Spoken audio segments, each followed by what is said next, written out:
question. Wait till he comes back. Just gotta start this.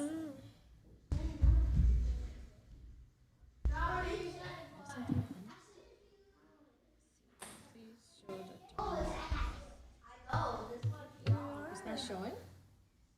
They probably want this. Oh, okay. I normally wait till they come down. That's Yeah. when I flip. But it depends on everyone does it differently. Shimmer. Yeah, usually wait till she's done offering and then I switch to.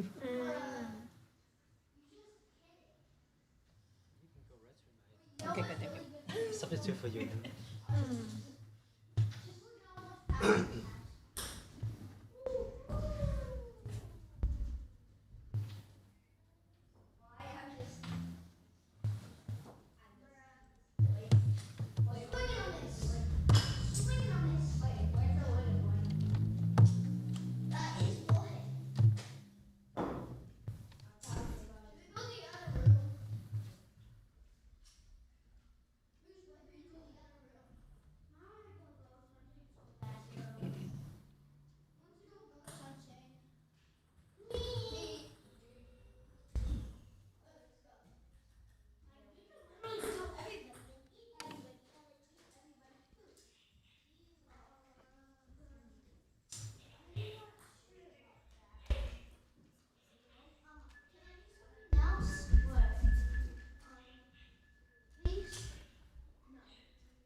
We respectfully request the Sangha great virtues for the sake of this assembly and all living beings.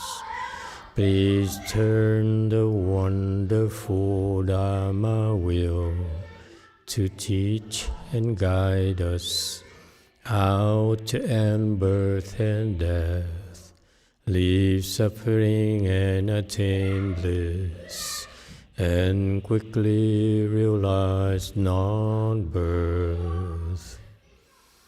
Cung thính đại đức tặng tình, vì thứ pháp hội cấp nhất thiết chúng sanh.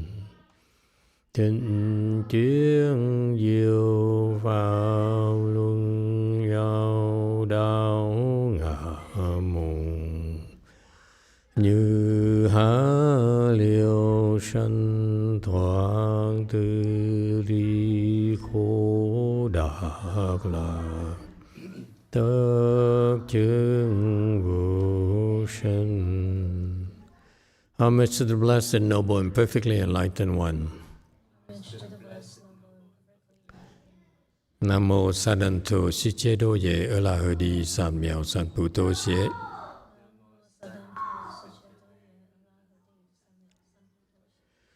Nam mô Tạng Đạc Thà Tô Ya Đa Ya A La Ha Đế Tha Miệu Tham Bồ Đà Toa. The unsurpassed, profound, subtle, and wonderful Dharma in 100,000 million aeons is difficult to encounter. Now that I'm able to see and hear, I will receive and maintain it. I vow to fathom the thus come one's true and actual doctrines. Wu shang sheng sheng wei miao fa bai jian wan jie nan zao yu wo jin jian wen de shou chi yuan jie ru lai zhe shu yi. O Buddhas and Bodhisattvas, Great Master Qingliang, Great Master YongHua, all good monks and nuns, and all good new advisors, Emitofuo. 诸佛菩萨、精良大士、师父上人、各位出家人、各位上居士，弥陀佛。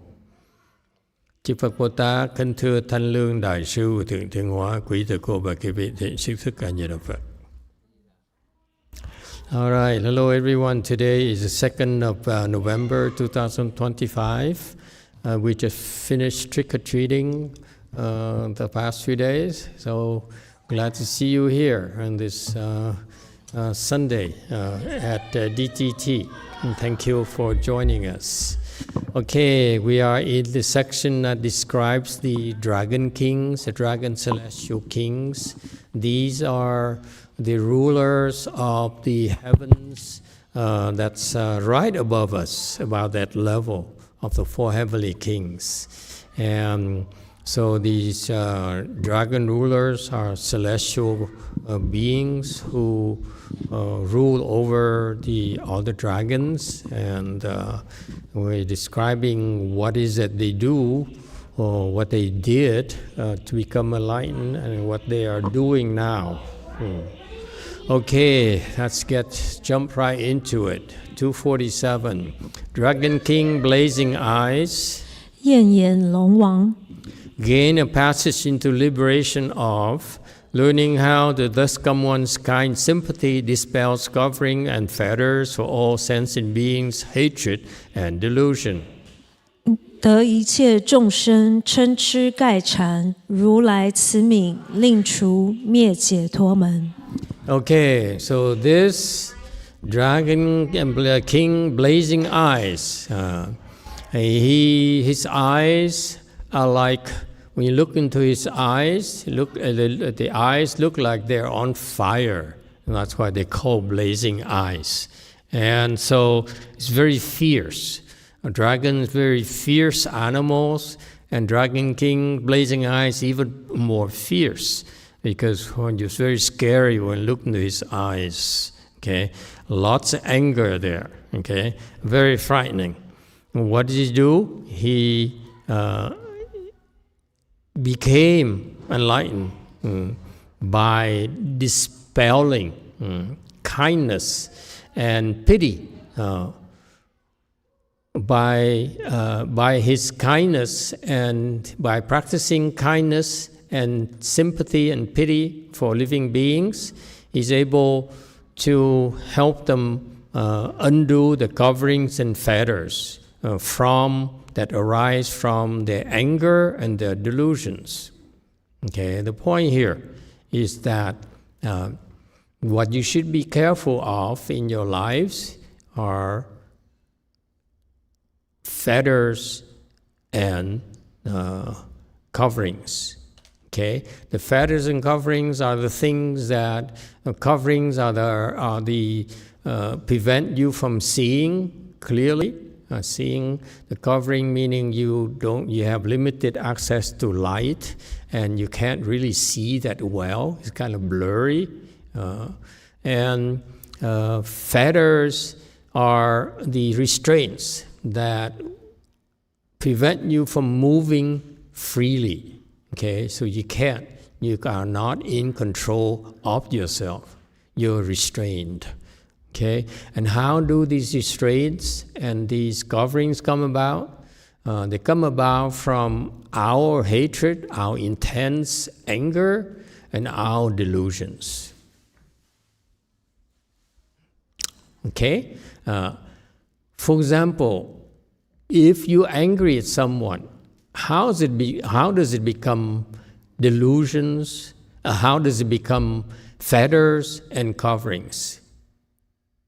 Okay, when you're angry at someone, then your vision, your perception is colored by your anger.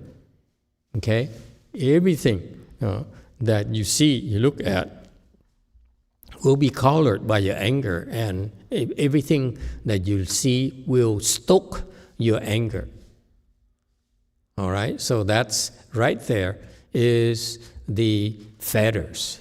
You are entrapped by your own anger. So it's not a very healthy situation for you. What about coverings? Coverings here refers to the fact that you are the coverings, again, they're inhibiting clarity of the vision. They inhibit light from coming in, and therefore, how does it deal? What does it have to do with your anger?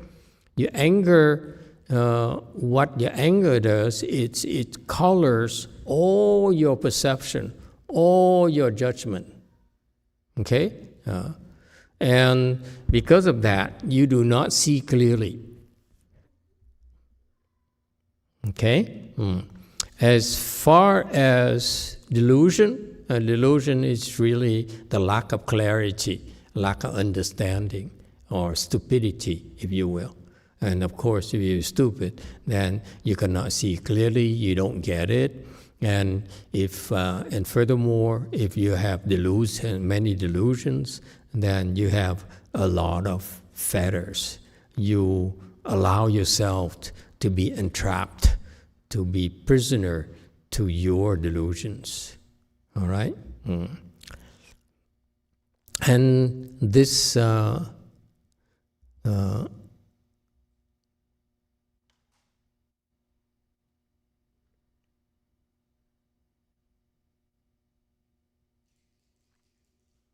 and so this blazing eyes dragon king used to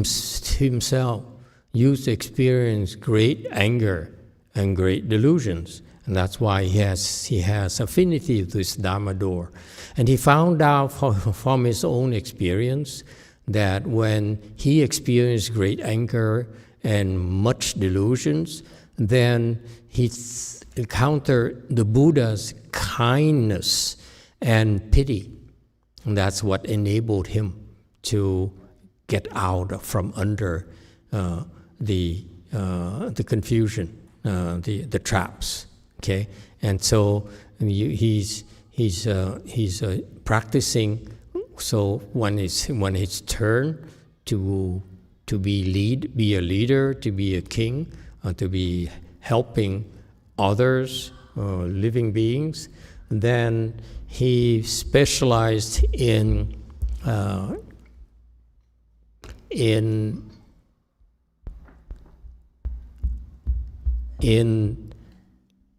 learning, in explaining and in utilizing the Buddha's kindness and sympathy and pity for all. And that's how he got out of there. All right? Any questions about this? Okay. And on this slide 250, I made a comment to myself to bring up this point here, is that it's fascinating to me that ordinary people, they insist on being right and justify their anger for being right.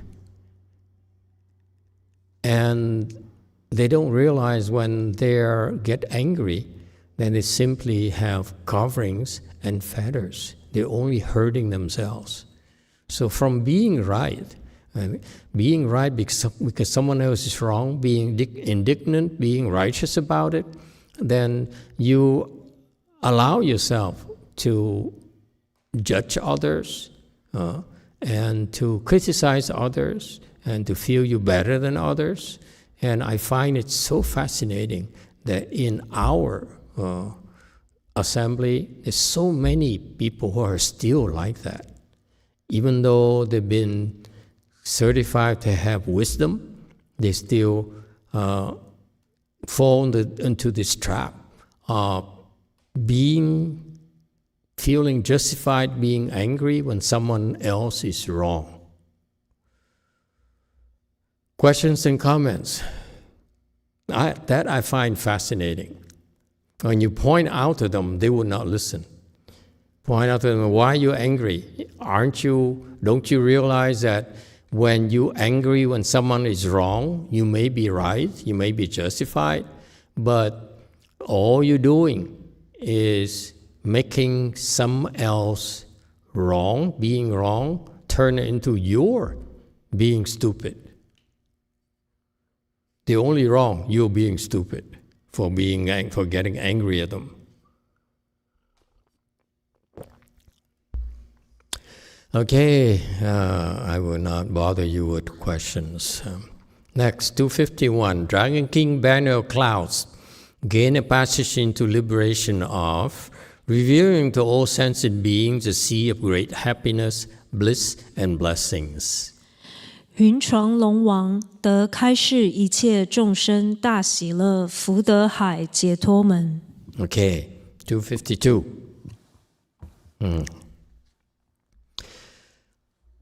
This Dragon King Cloud Banner here, he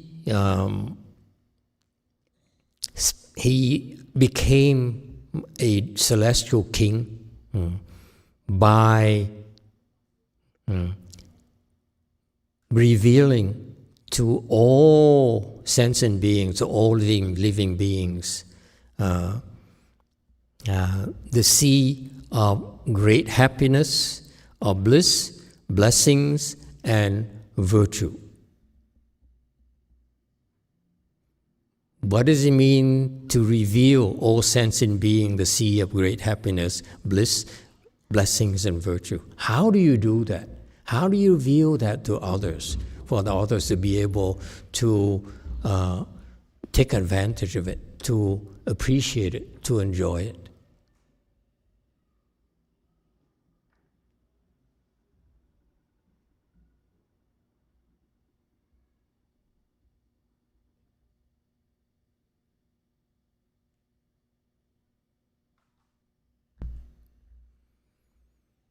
Yeah, missing in the translation, blessings and virtues. Okay, let's take each and every one of them. 大欢喜, 大喜乐 is great happiness, great bliss, and so forth. Okay, now the happiness, great bliss. Fu is blessings, de and virtue. Okay, blessings and virtue. All right. How do you, never mind about great is a tremendous amount, a huge amount. Okay, let's just talk about happiness, bliss, blessings, and virtue. All right? So, how do you reveal to sentient beings happiness, great bliss, great blessings, great virtue? How do you do that? No ideas?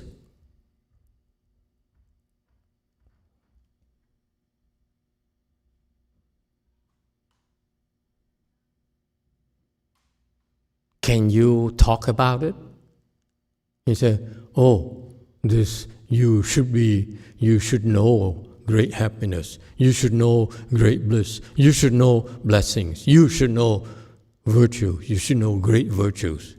And if you do that, what's going to happen? Ronald's going to ask you, is he still there? He's gone, right? What is the bliss you're talking about? What is the great happiness you're talking about? The joy you're talking about? What about great blessing? What about great virtues? What is that?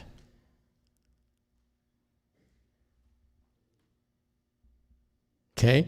So therein lies the clues here for you in cultivation. You reveal sentient beings, help them see happiness, bliss, blessings, and virtue by 4. Emitofuo Master, I think you have to kind of teach them the way, kind of like you teach us chant. You can tell us all that, oh, it's really good and all, but unless we experience it ourselves, we wouldn't believe you anyway.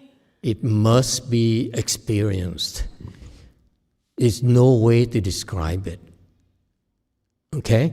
There's no way for you to describe bliss, for example. Bliss is a word that cannot accurately capture the experience of bliss that you encounter when you practice chant, when you practice pila, and you practice repentance, when you recite sutras. You will experience bliss. You will experience great bliss. Okay? Some of you will experience bliss, some of you will experience great bliss. Okay? So therein lies the approach of Buddhism. In Buddhism, as far as cultivation goes, we have to get there ourselves, okay, and then learn how to help you get there yourself. You need to experience it yourself. You can't talk about it. It's impossible to describe it. Okay? And so unless people, living beings, have a lot of blessings, they just won't buy into it. You can talk all you want. Never mind about experiencing it. They just say, I don't have time. Who has time? I have so many obligations. Okay? And it's a catch-22 because they have so many obligations, they won't be able to experience bliss. They won't be able to experience the blessings from the great bliss and the happiness and joy from there, and therefore they will not be able to really experience the advantages of having great bliss, great happiness, great blessings, and great virtues. Meaning that would enhance the quality of life, will help them become more productive professionally. And we can talk all you want, but unless they have enough blessings, they will not buy into it. And that's our limitations. What can you do? Buddhas, he can talk about this, but it falls on deaf ears. Okay? And so that's why we have to somehow help them experience joy, experience bliss, okay, through cultivation and the blessings that we encounter, which help them discover what's the so-called miracles, if you will. And they're like the Christians, Catholics, are very high on miracles, on wonderful happenings. For us in Buddhism, it happens so often that we hardly call them miracles anymore. Okay? We don't have to go all the way to Europe, to the birthplace of Christ, and to experience miracles. We produce miracles every day ourselves, every week, every month, through your cultivation, through the responses that you obtain from your cultivation. Okay?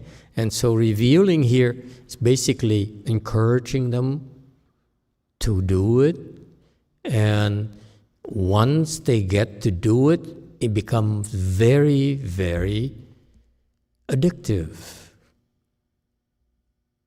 because you feel better and better. All right? And you see, it takes blessings to experience it. When you experience the great happiness, the great bliss, then you create even more great happiness, great bliss, and more blessings and more virtue. And Master Shihoi, kind of interesting, he says, this is a new concept before me. I didn't notice this until I read his explanation. He says, when we listen to sutras, investigate Buddha Dharma, you see, it's in the context of that's how you reveal to living beings great happiness, great bliss, great blessings, great virtue, by encouraging them to cultivate. Right? Part of cultivation is to listen to sutras and investigate Buddha Dharma. He says you should have this attitude. Renew yourself constantly.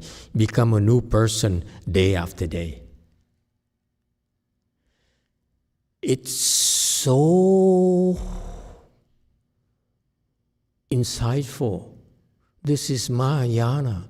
I don't know how it got lost in the translation, how it got lost through generations of monks and nuns. They don't understand it anymore. Cultivation is an act of self-renewal. Okay? Not just self-renewal, I even took it a step further for you. Not only self-renewal, but also self-enhancement. And that's the essence of cultivation. Yes, for. Master, just for your reference, this quote is from a Confucian classic. Is it? Yeah, it's 苟日新,日日新,又日新. Oh, I see. So he stole it from Confucius. And that's why I felt it's still a little bit short. It's not renew alone, okay? But also you have to improve. Renew is only status quo. Renew is what we teach you. Cross your legs an hour a day, 2 hours a day, whatever it takes for you to renew yourself, to maintain your status quo. But we also want to reveal to you great happiness, great bliss, great blessing, great virtue by encouraging you, by instilling in you the importance of improvement. You have to keep on improving. Your potential is unlimited. Do not settle for less. See, Ronald is here. Now we can begin the real lecture. Just because he's like 80 years old, doesn't mean he should not renew himself, because old people, they think about death, about decay, right? They says, I just hope I can live another year and learn more about Buddhism, okay? And here, this Asian teaching from Confucius, and Master Shihoi just quoted, and thank you for the insight, okay? He says, Confucius teaches that we should renew ourselves, okay? Meaning that you need to maintain ourselves, okay? So what does it have to do with aging, with age? It defies aging, folks. Think about it. Why should we accept the fact we're decaying? You should learn to renew yourself. And I'm also reminding you, unlike Confucianism, in Mahayana, we teach you the technique and the Dharma doors for you to enhance yourself, to transcend your own limitations.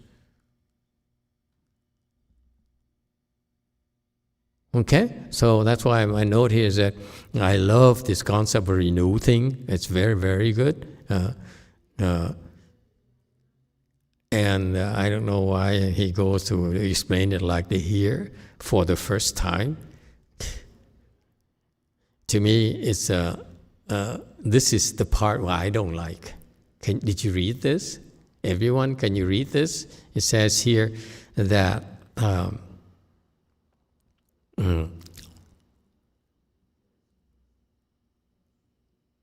It says here, every time you listen to the sutra, you should act as if you're hearing it for the first time. Do not think I heard so many times already and so forth, so many times, and rather be meaningless to you, being bored, fall asleep and so forth. This is the first time hearing sutra, you must pay attention, not this pass in vain. You will not most certainly attain something. You listen once and you understand. So, okay. To me, this is old school Asian teaching. Okay. They justify themselves that pretend is the first time. And to me, that is an act of self-delusion. Why do you have to pretend?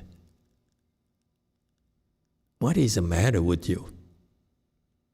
Same thing, when I was very intrigued by Master YongHua's teaching, is that when I first started to learn meditation, I have a huge temper. My temper keeps growing bigger and bigger every day, every year for sure. I don't know why. Okay, but I was fascinated because I have this anger issue, really anger issue. I'm very prone to anger. I could just go off. And one thing that makes me go off very easily in my prior life is my employee would lie to me.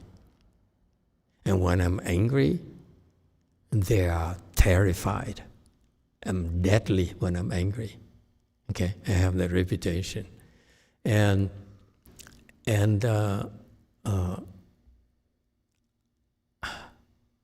so when I practice Chan, when I learn Chan, and Master YongHua says, when someone insults you, someone criticizes you, pretend it's Greek, pretend it's Japanese, you don't get it. I say, I like that. I say, wow, that is so clever. Why do you have to understand? Pretend you don't understand. Pretend it's a different language. And you say, huh? And now looking back, I say, why do you have to fool yourself? It helps you temporarily, but it still entraps you in self-delusion. And that is impure. That's impure Chan to me. What do you think?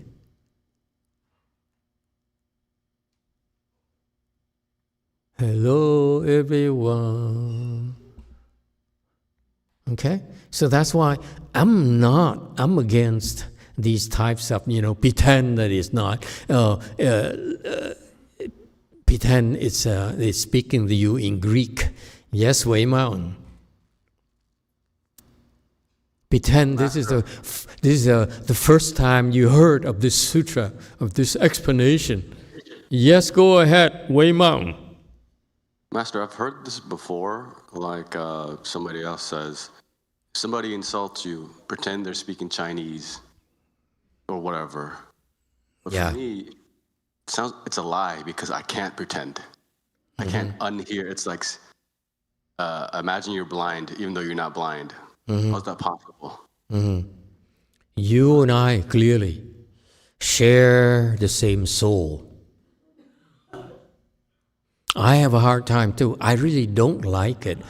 I don't like to have to delude myself so that I don't get afflicted. Okay? To me, it doesn't make sense. It's an act of self-delusion, which to me, it's not Chan. Chan is being true. Chan is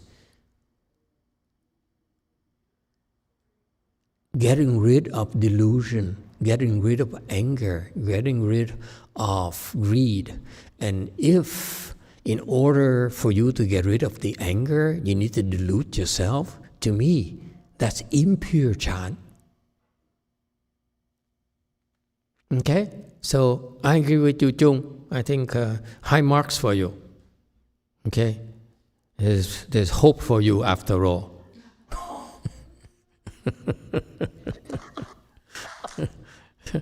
Okay, very good. Be true to yourself. There's no need to delude yourself. I'm totally against it. Okay? The premise of our practice, our path is to be true. What is the matter with you? no gains that you can get from being untrue to yourself is worth it. Not to me personally. I don't want to get it. In order to get it, I have to fool myself, to be untrue to myself.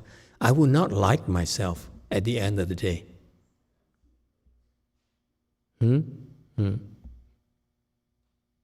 I always love that scene that I will remember.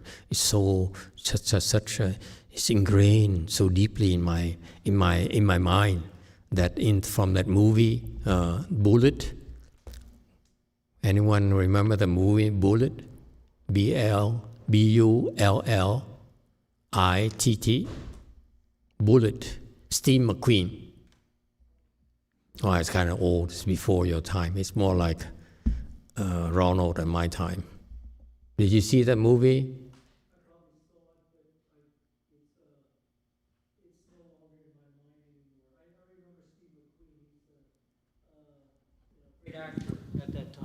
Yeah, he was a very, very, very famous actor. And I don't know about his acting, but he's very violent. He has a sullen attitude, doesn't talk much, he kills, that's it. He doesn't like you, he kills you. If you're you're a villain, he kills you without any hesitation. No sense in trying to save you. He's getting rid society of the vermins. And so in this movie here, he goes around. I love the movie because it's so violent. He goes around and kills people, kills the bad guys one after another, after another, after another. Okay? And his girlfriend was played by, what's her name? I forgot her name now. Ronald. I'm not going to be any help to you, Master, because I've turned pure. It's too much now. Jacqueline Bisset. Jacqueline Bisset, French woman, okay? And she's like a hippie time. This is 1970s, right? So early 70s. So she drives around in a Beetle, in convertible Beetle.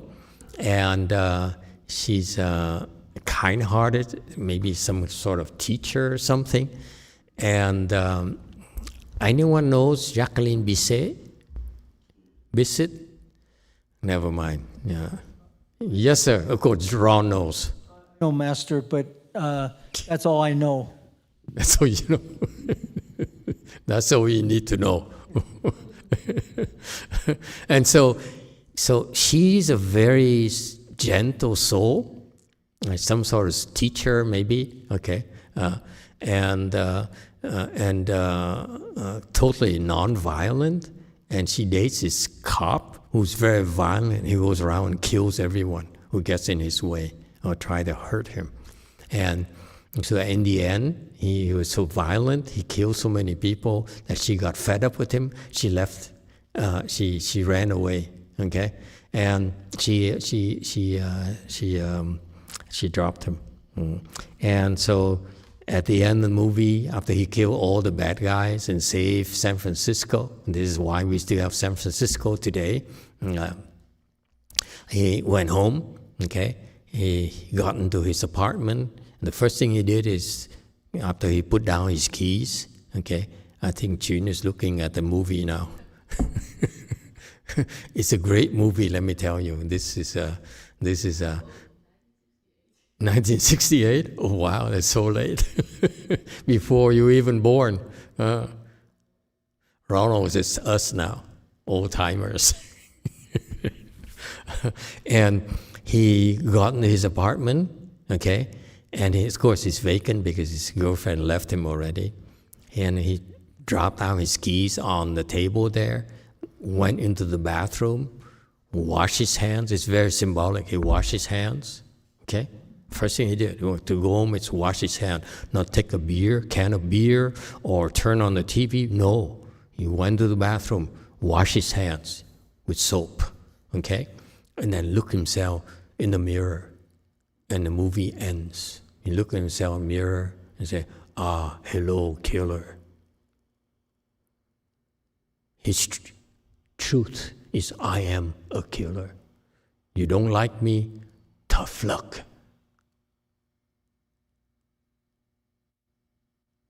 You have to be true to yourself, man. Okay? That's cultivation. Anyone? I recommend, I like that movie. I think it's men used to be men.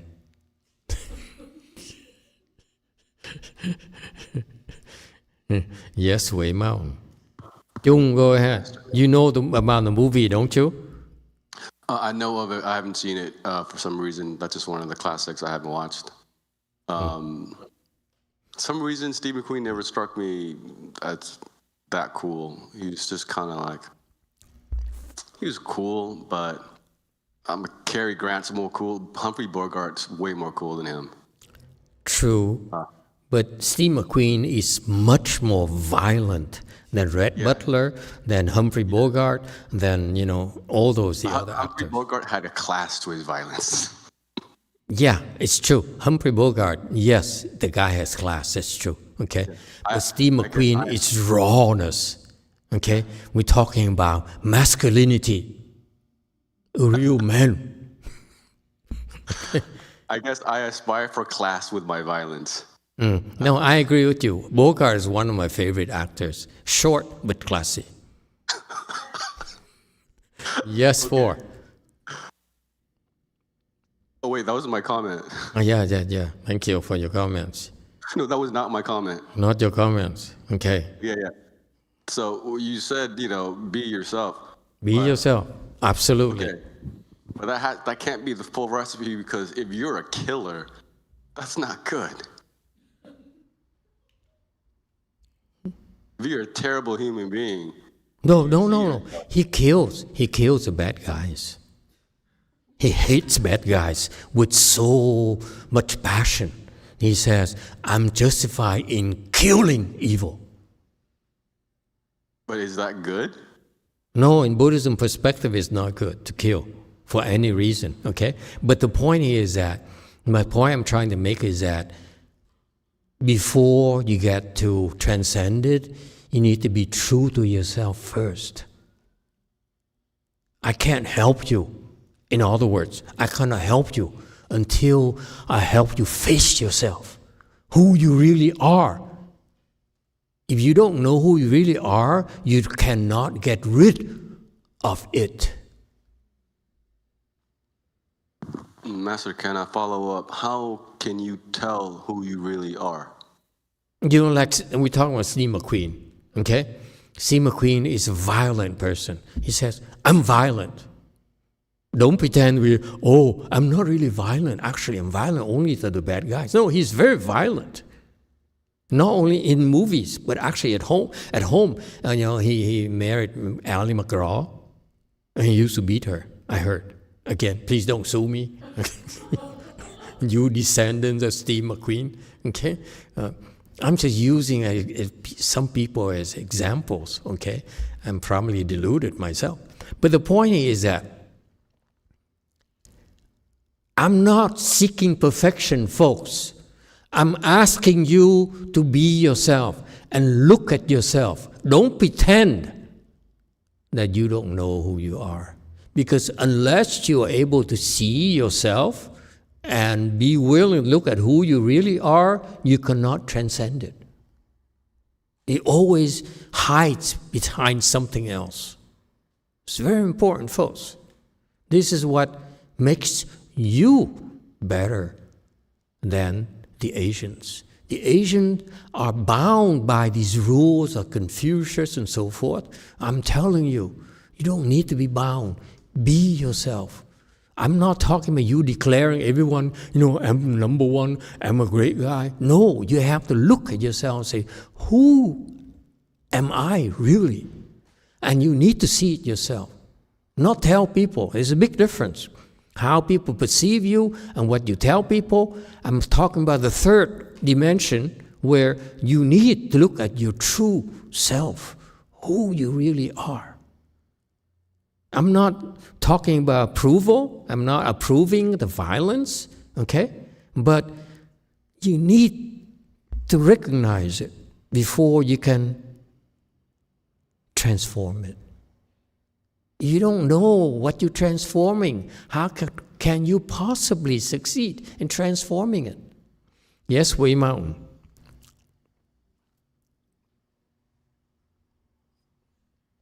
Master, for us, with gay people like us, only men can bring happiness to each other. That's the truth from us. Yeah, whatever it is. There's no judgment here. I'm just asking you, okay, to look at yourself. By the way, folks, that's my job. My job is to help you look at yourself and not look the other way, turn the other way because it's unpleasant, because you're afraid people will judge you. No, this is a very private thing. You need to look at yourself. When you're raw, I don't have a problem with it. People say, oh, this woman is too raw. She pisses all the Christians off. I say, I have seen no problems. Okay? Be yourself. You have to be yourself. Don't need to pretend. This is out of civility, out of fear of being rejected, okay? Out of aspiration be accepted. Nonsense.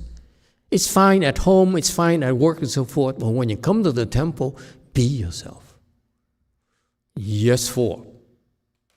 I actually have the similar question with John. I'm always confused about this point. The master have been teaching this for a while. Like true to ourself, there is the self that's evil, has a lot of evil side, and then there's a self that's good, right? Yeah. I don't know who is myself, like which one is myself. Sometimes this one, sometimes that one. And the master also, in this teaching, master sometimes also talk about ourself is the Buddha nature. So true to ourselves, sometimes you explain it in a way that to say that we should be a good person because that's our Buddha nature. So I'm just really confused about this. Which different things. Self? Different things. Take it back. Okay? Let's take the example of Bullet Steve McQueen. He's a lieutenant, not even lieutenant, he's kind of a sergeant even.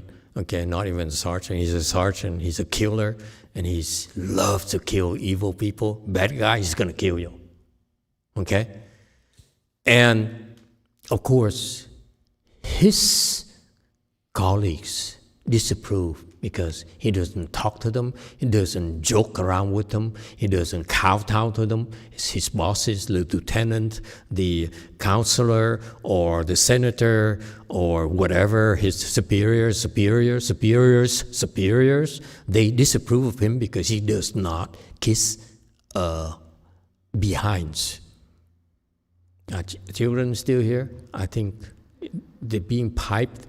I think they can hear over there, right? They can? Okay. Now it's safe to talk about it. Okay. He doesn't kiss asses. Okay. And that's why he will always be at that position, never gets promoted. He's lucky he's not fired. Okay? That's what I'm talking about. He's like that. What I'm trying to point out to you is that what people in a modern society, they learn and they're conditioned to do is they are willing to mask that in order to be accepted, in order to get promoted, in order to find a boyfriend. Okay? And that is what I call self-delusion. If you delude yourself like that, okay, it's very hard for you to open your wisdom. It's very, very hard. So my point here is that there's no judgment here. I'm only telling you that whatever you are, don't pretend to be someone you're not. For example, my peers, okay? In our generation, Are you a Guo too? You're not even a Guo Ron, so it doesn't matter. The Guo generation is the second Mahayan generation. You are the third generation, okay? All of you are third generation. Second generation for us is Guo here. We're proud of the fact that we are direct disciples of Master YongHua. He's the one who says, I accept you as my disciple. With that, along with that, there's this label. He is a disciple of a great master. He's carrying the torch. He's carrying the light. He's propagating the light. Okay? So there's a lot of pressure, a lot of burden on our shoulders. And what happens to my peers is that they feel the heat, they feel the pressure. So they pretend to know more, to be more than who they really are. And when you start with that, you're dead. That's why I'm teaching you. Don't ever pretend, okay? Don't scam people. If you like that, you have a chance to transcend yourself. But if take the example of Steve McQueen, he's violent, okay? But then his nature is violent. He hates with so much passion evil people, evil beings. The bad guy, he wants to kill them. He has no hesitation to kill the bad guy. He feels nothing about killing them. Okay? But in that movie, his bosses get in trouble. His bosses disapprove of him and so forth. They abuse him. Okay? They want to get rid of him. They want to use him. And they're trying to kill him as well. And so there's a price he's willing to pay. Okay?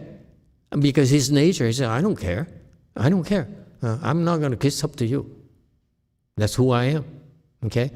For people like that, okay, they have a better chance of unfolding the wisdom than the people who like him, but then in order to be accepted, in order to get promoted, you have to compromise a little, okay? Those people are much slower.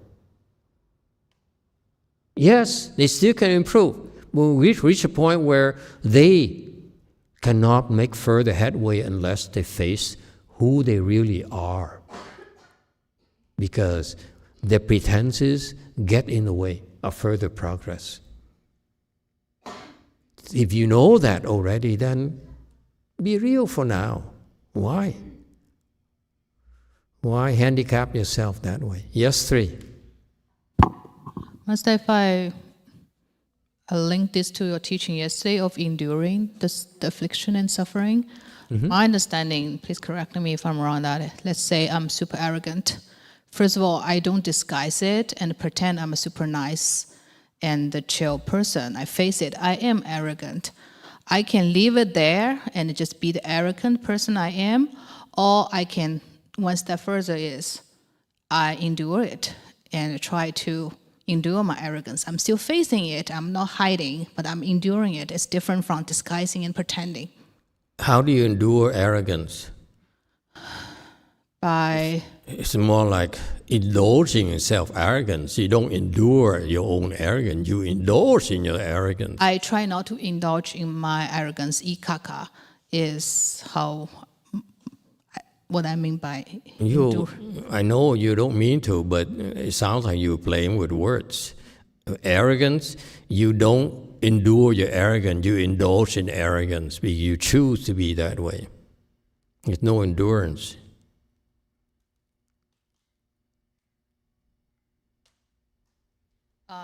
Meaning enduring the affliction caused by my arrogance. Okay, and then it's different. All right? But I need to clarify this for you. It's very, very important. Okay? I'm not asking you to be like Steve McQueen in Bullet, where you are despondent towards your bosses, towards your peers. That's very unhealthy lifestyle. You get nowhere. I want you to do whatever you feel is right, okay? I only ask you to be real when you come to the temple. For example, if Steve McQueen had a family, he needs a job to send his kids to school, buy them health insurance. Nowadays, I heard insurance through Kaiser will double next week or so to a lot of poor people. I heard, okay? The insurance premium is going off the roof right now because with the end of the Affordable Care Act or whatever. Okay? So you have obligations to your family. You have to take care of others. So sometimes you have to compromise. You have to sell yourself. Okay? I totally understand it. I have no problem with it. Okay? But all I ask of you is that when you come to the temple, don't be like that. That's all. Give yourself a chance. Yes, 4. In Shirley's example, or take someone who is arrogant. So if they try to suppress it, right? Right. That's like the first step of stop being arrogant, right? You suppress it or you sort of fake it till you make it, right? Is that not true to yourself? That's right. Okay? I'm talking about you arrogant. Let's talk about arrogance. Arrogance. You go to work and look down upon you, you're an idiot. You're uneducated. You can't deliver. I can. That's a fact. So I look down upon you because you're too slow. That's a fact. Okay? But it comes with that. It's necessary because at work, they need to be put in their places so that they don't have unreasonable expectations. And the fact is that if they don't deliver, heads will roll. That's life. Okay? And so that's part of the normal society expectations in society. That's fine. I can live with that. However, if you want to cultivate, you want to open your wisdom, okay? Then when you cultivate, I ask you to not indulge in those actions. When you come to the temple, just because someone is not as educated as you are, you're not supposed to look down upon them. Someone doesn't have as much money as you do, you're not supposed to look down upon them. You see that? Because that's not acceptable in a temple environment. That's the only difference. At work, I totally agree. They need to be put in their place. Okay, we look like we touch on a soft nerve here. Yes, 4. So true to yourself, in this case, when an arrogant person come to temple, what's true to yourself?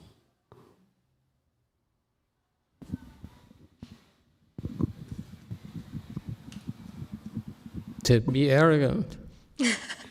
But Master, you just said that it's acceptable outside temple, but in the temple we shouldn't be doing that, right? Which I agree, which is what... It continues at the temple. You're not going to change just because you go to the temple.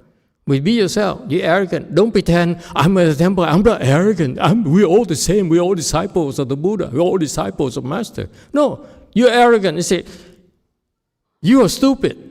You are slow. Okay? But we try to behave. We try not to behave that way as a practice, as a cultivating of not. No, that's being true that I'm arrogant. Just because I go to the temple doesn't mean I'm not arrogant. You think you can flip it off like that? No, it doesn't work like that. You come to the temple, you realize you're arrogant. Okay? Then you take actions to remedial actions. You repent, you apologize, and you say, okay, I will, this person here, I feel arrogant towards, I will stop doing that. I don't need any other reason except that I cannot afford to be arrogant towards that person. I'm talking very specific. Okay? One person at a time. That's how you handle it at the temple. So we acknowledge it to ourselves. We are Yes, that behavior, that look I give them is unacceptable. But the behavior is we try not to be arrogant when we do things, because it doesn't mean we're outside you accept it. Here you tell yourself this is not acceptable. I need to change this. Outside it's perfectly okay. Okay, thanks for explanation, Master. I think the confusion comes from being honest doesn't mean you. And you think you're smart. Okay, stop trying to be smart. I acknowledge See that's what I'm that? trying You see to that? You see? It's easy to be arrogant because you see people inferior to you. At the temple, it's very easy for you to be less arrogant because a lot of people are much smarter than you. You don't realize it. They're smarter than you. That's why he said, I'm among the dragons. I'm among the wolves. I need to be more humble. I can't even see them. They can see me, but I cannot see them. But that's the second thought, right? The first thought is I'm arrogant. And then the second one is I shouldn't be because I'm a monk. You don't need to think you're arrogant by nature already. You only catch a thought of arrogance when you look down upon someone else. That thought is not acceptable. Outside is acceptable. In a temple, you're only making yourself look bad. That's all. Maybe not to the person, but to others who are better than you. They would reject you because they feel you're inferior. So again, the true to myself part is I catch myself. Sorry, I just... That's it. You say, I'm arrogant. You don't pretend it's justified, okay? Outside it's justifiable, but here it's not justifiable. Even though it's factual, it's not justifiable. Because that person you're arrogant towards, you know what? She can surpass you before you realize it. That's what happens in my world. Okay? To be blunt with you, when I first came in, I was an idiot. I was so arrogant.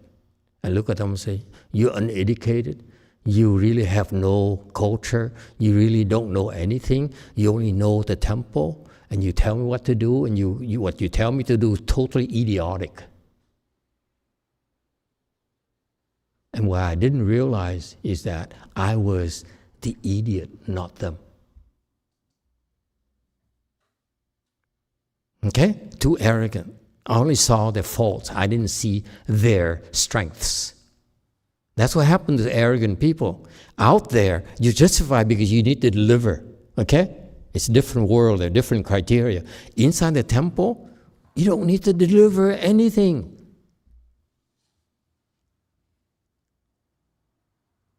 Okay, so what happened is that they all saw how stupid I was, and yet I was so arrogant. I didn't know anything about our world, and I thought I knew everything.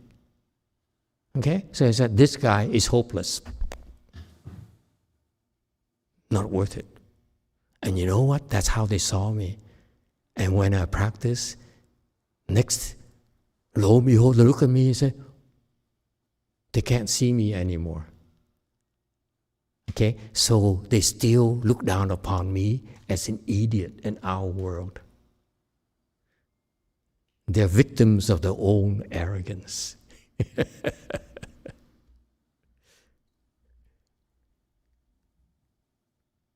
So that's why you have to be humble. You never know. This person may be inferior to you, but overnight, it could change. It's how scary it is. You cannot see them anymore. They still look the same, they look stupid, behave stupid, but they're totally different.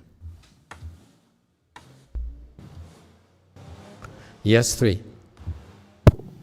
Master, I just want to add to that I feel that similar teaching as you taught us about 随喜功德. Because I'm super arrogant, I tend to criticize people. And after you taught me 随喜功德, I realized I'm an idiot. I'm completely missing the mountain of merits and virtues. That's right. It's not about being superior. It's about creating merit and virtue.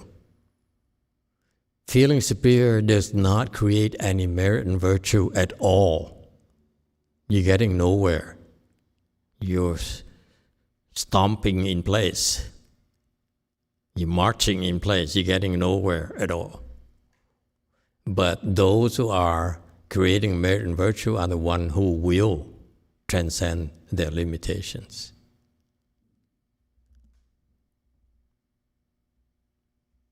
Okay? 255. In the past, Master YongHua says, in the past, at this monastery on Gold Mountain in Zhenjiang province of China, as a monk known as Living Buddha of Gold Mountain. He went to listen to sutra. He would put his palm together, utmost respect, and he knelt on the floor, bare floor. And for 2 hours, and he says, so that's how you feel that you feel that you can't do it. You see, and for the others, virtuous ones who are able to transcend their own limitations, because I assure you, when you kneel on the bare floor, it hurts. Everyone hurts.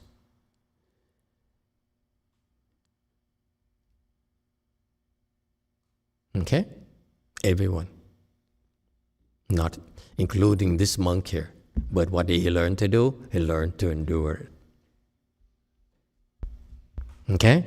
I'll give you an example. Very, very, very real. Okay? I'm suffering from jet lag. It sucks, let me tell you. I don't like it. I could whine and whine and whine all I want. Okay? I'm tired. I'm grouchy. My disciples are scared of me. They said, Master, when he feels bad, he's very grouchy. Not grouchy, bitchy. Not just bitchy, unreasonable. Okay? And I apologize to all of you. Okay? It's not easy to be near me. Okay? Okay? What would people normally do? I'm old enough, like my peer here, back there in the back. We're old enough to feel justified in taking it easy, aren't we? You say, okay, I came back, let me take a week off, 2 weeks off to recover, and I come back and I lecture with you. Then I can do a better job for you. There's plenty of excuses for me to do that. Okay, so what do? No, I don't, because I cannot afford to take time off. Okay, you're all impatient. You say, Master is back, and you said you're going to be fasting. What is he doing now? We can't even see him. He goes away and then have fun in Korea, in Europe, and he comes back, and then we still have to wait another 2 weeks before he comes back. Okay, so what do? I show up and continue. Same. It's not just me. My disciples too. They have suffered jet lags. They still text me at 2 in the morning, 3 in the morning. Last night we were preparing slides for you to talk this morning. And as usual, we spend a lot of time preparing for slides, and we don't use them. Hours, okay? Slides after slides after slides. We have a mound of slides we don't use. Okay, so my disciples up until like 1:45, harassing me. He said, this slide, is it okay? I said, no. That slide, okay. Okay. And I'm at 1:45, 1:50, he says, okay, I'm done. Okay. I said, okay. Then I had stayed up another 2 hours. Could not sleep. And of course, at 6 I had to wake up, and I feel very groggy, very bitchy, if you will. I mean, very grouchy, okay? I had to drive here, and on the way here, we had to use a Tesla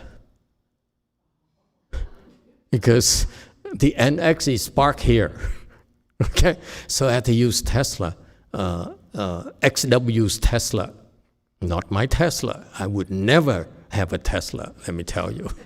Unlike you, okay, I'm a man of principles. I will never own a Tesla. I don't care how great they are. And as I rode in a Tesla, I say, no wonder I never liked Tesla. I don't see why people like it. It's loud, okay? And you can't really talk to each other without raising your voice. Okay, on an NX, I can talk very softly. You can still hear on the freeway.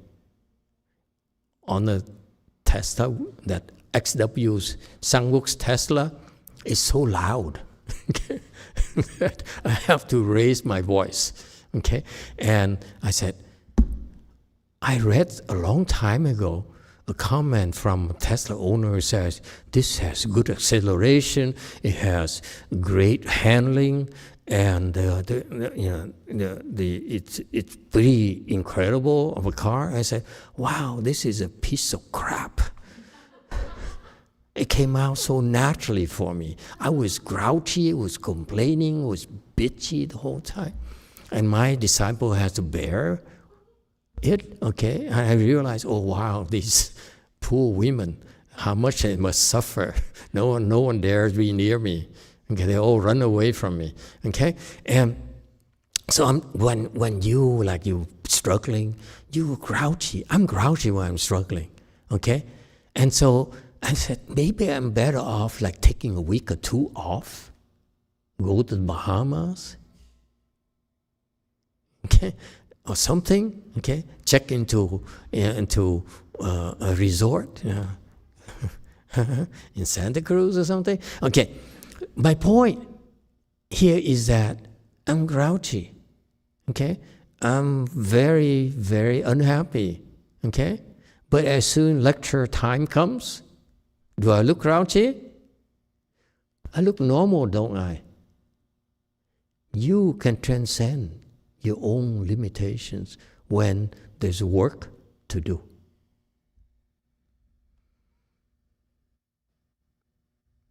If you give yourself a chance, that's all. Focus on what needs to be done. Don't worry about yourself.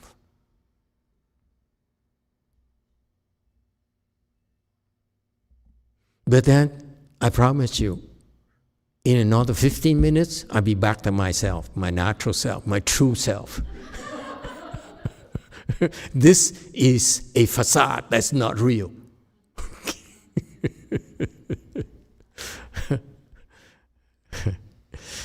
All right. So you see, that's about this monk here as well. Yes, it hurts. But you know what? Instead of worrying about his knees hurting, he concentrated on the sutra, on the lecture. That's how he transcends himself. That's how it works. It's not imagination. If he can do it, so can you. So can anyone. If your legs hurt, it's because it hurts more and more because you think about it and you whine and you bitch internally. All you have to do is switch it off. Focus on something else. That's how you transcend your own limitations. Physically, I'm limited. I'm so much I can only last so much, but when the work needs to be done, it gets done.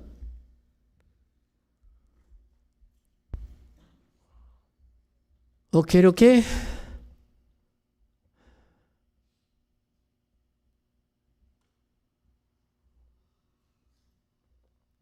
All right. Next, we have a little bit more time. Dragon King Taksaka gained a passage into liberation of eradicating all fears by means of a pure sound that rescues and protects. 得叉迦龙王得以清净救护音，灭除一切部位解脱门。Okay. This is interesting. I will not reveal to you the professional secret. Okay? All these things are for real. And when he became enlightened and reached his level to become a celestial king, okay, he is able to really do this. I'm telling you, when you get up there, it's possible. All right? So this is why when you listen to this sutra here, it doesn't make sense. How can you simply have a pure sound, okay, that rescues and protects, and you can eradicate all fears? It's beautiful. You know why he's able to do that? Because he wants to. It's important to him. He really wants to. So bad. That's how it came about. It's a lot more, okay? But if I say too much, then the other masters cannot explain the sutra. Okay? It's some secrets we can go so far to tell you. Okay? Yeah. Okay? But I can reveal to you today is that because this is most important, very important for him, to create a pure sound, okay, and that rescues and protects, and that's how you eradicate all fears. It's possible.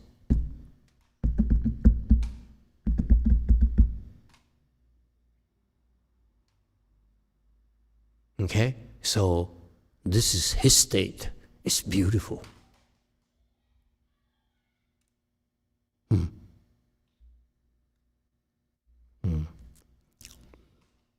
So he speaks with his pure sound, his voice there, okay? Then the fear and terror in being's mind will vanish. Isn't that cool? Can you imagine someone is terrified, the kid is terrified with the dark and so forth? You say, okay, son, it'll be okay.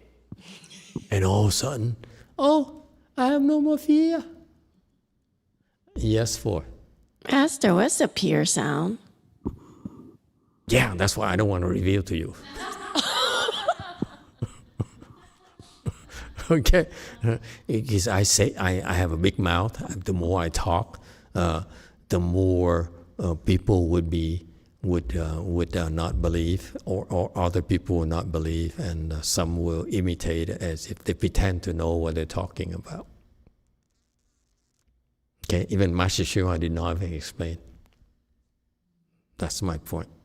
Okay, and from this example here, I would like to remind you that you, in particular, my disciples, very important for you to read to your children. I would love it if you bring your children to the temple, and in the future, we're not there yet. When I have my people who are trained, I have better, more people available. I would like to have a session where we read to the kids. Very much like I strongly urge you to go home and read to your children at night. It's very, very important. Don't let them just play with their phones and the iPads and so forth. You need to read to them. You need to talk to them. Okay? Okay? And then, yeah, for now it's okay. But in the future, we restrict them to an hour maximum even at the temple. Enjoy it, boy. Yes, for. Master, what kind of books you recommend us read? Like, say, if temple has the program of reading to children, what would you want us to read to? I would go for the culture, the literature that the libraries recommend. Okay, for the various grades, they have a reading list. I would go for that. Okay, and then that's the starting point, and eventually, when you get we're talking about children now. It's very important for you to instill that love of reading. And the objective is get them to read instead of playing games. Get them to enjoy reading, enjoy hearing stories. You know what? What do you think I'm doing? Telling you stories. That's a very important part of communications. Tell stories. Fun stories. Interesting stories, okay? And that we have to train our children, especially as Asians, we're not good at that. It's so important to read. Yes, for. Does it work if my son reads to me? That works too. Okay, good. Will make you better. As long as some form of reading is done, that's even fantastic. If the kids read to you, I would love that. Okay? And then if he reads to you, then you ask him questions, you discuss things, you listen, and then you talk about it. And it creates bonding, the love of stories, of reading, of, It's very, very nice. Yes, for. Sorry, Master. I'm wondering what's the connection here? Is the pure sound connection? How did you think about this reading to children idea when you study this? It has something to do with pure sound, absolutely, because you all have samadhi power. So what you do with them through reading creates a very strong impression, and it's a very important part of bonding. Not just your children, your nephews, your nieces, or their friends. You are giving exposure to something wonderful from you, from your world, and they will register that. Okay. And maybe in the future, those seeds there will mature because of you.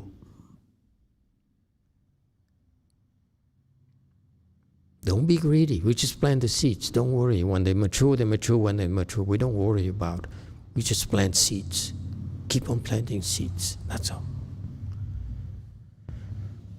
They mature when they're blessings. They have enough blessings, they mature. Don't have enough blessing, have to wait. Yes, for. Master, does listening to your sutra consider pure sound?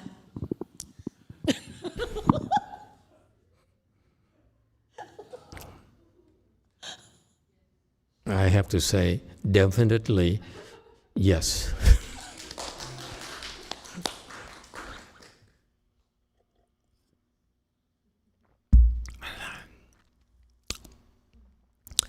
All right, anything else?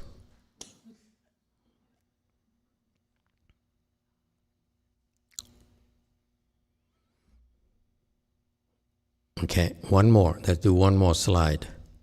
Okay. Dragon King, boundless stride, you gain a passage into liberation of manifesting all Buddha's bodies as well as successive stages with their dwelling. 无边部龙王得示现一切佛色身及注解次第解脱门。 Boundless strides, he can go very far. Okay? One stride, he can go so far. That's spiritual penetration for you. Okay? So he can go anywhere very far, very quickly. Okay?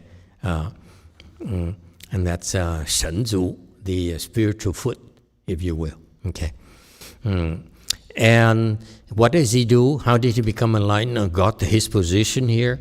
His level of enlightenment is by manifesting all sorts of Buddha's bodies, not just one Buddha, 2, 3, 4, 5, 10, limited Buddha bodies. And there's various stages of their lives, how they were born, how they were cultivating, how they were preaching, and so forth. There are 8 different stages of Buddha's lives, how they enter nirvana, and so forth. All right? And that's what he does. Okay? And the question I have before we close, why manifest stages? Why? Of course, it's like he's telling stories on how Buddhas became Buddhas, what he did to cultivate. He filled in the details. He says, when the Buddha was at Snow Mountain, he was very hungry, and this is what he had to do, and so forth. So it's a lot of details can be filled in, and so forth. But why manifest these stages?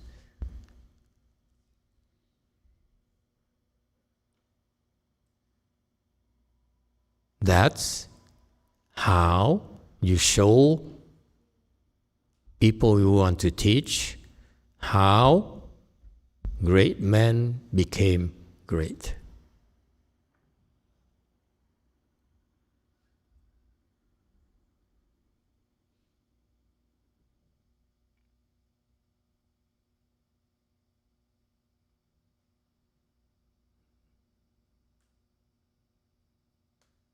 The more you're able to learn about and discuss what Buddhas has to go through, what Buddhas do, that is the ultimate achievements. Now you've seen it. It's like you tasted the wine already. You know it already. Yes, Wei Mountain.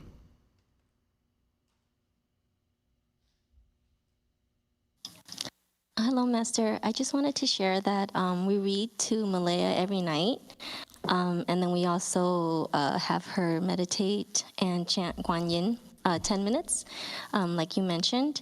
And this morning, she asked me if she could become a venerable, so I think it's working. Oops.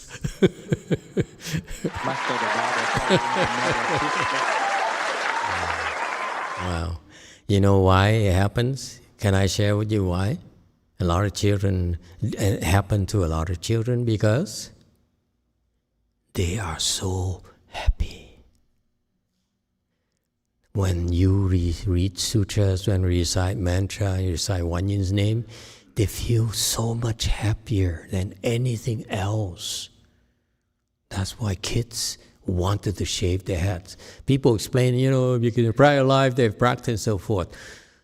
Maybe so, probably true, but I'm telling you, in our small world, they love it. You give them so much joy, folks.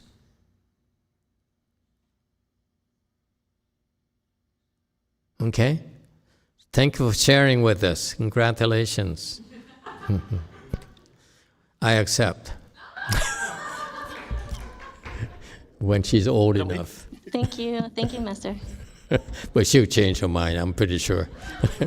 All it takes is one good-looking boy to show up. Okay. Thank you all. See you next time.